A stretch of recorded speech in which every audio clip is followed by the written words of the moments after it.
مشاهدينا السؤال الرابع بحلقة اليوم يقول شنو أصل كلمة توت؟ خلينا نشوف المتشارك معانا. المشارك هاي شلونك؟ زين. شو أخبارك؟ تمام مبسوط.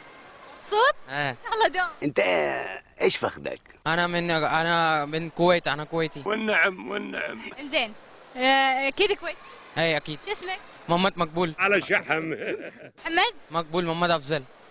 شنو؟ محمد مقبول محمد افزل موزالة. يعني ايش الكلام هذا؟ موزان. ايه. هلا والله. المهلي ما يولي. محمد تعرف توت؟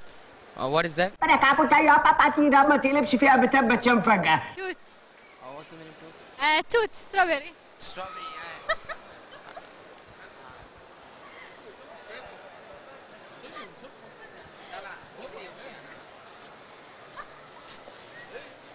خبلة انت خبلة. متى صاحية؟ توت. What does it mean? Tooth means strawberry, right? Da English dia amor sing. توت. Tooth means strawberry, right?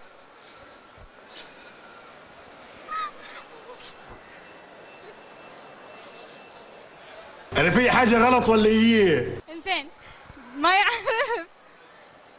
توت شنو أصل الكلمة؟ What's the meaning of tooth يعني I don't know. بقالي ساعة بفهم فيك وانت مخك مش معاه. توت يعني راسبيري not strawberry. Raspberry, huh? Yes. You know where does it belong? Raspberry is mostly in India. ولا انت حمار ولا انت فاهم حاجة عمال اقول لك من الصبح. إنديا كلمة هندية. Okay thank you. Thank you سويتوا فيني. ها هلا yes. It is belonging India, mostly state of Bombay. مسختها. بومباي بعد بومباي.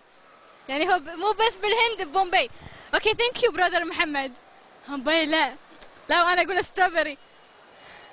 بومباي لا سويت فيني فيصل. أنت اللي بتموتي في قلة الأدب. من كثر ما ضحكت والله عيني دمعت. يا ضنايا. لو انا اقول ستروبري صدق عاد كويتي؟ يكذب يقول انا كويت. هفت لايمك حتى هفت لايمك.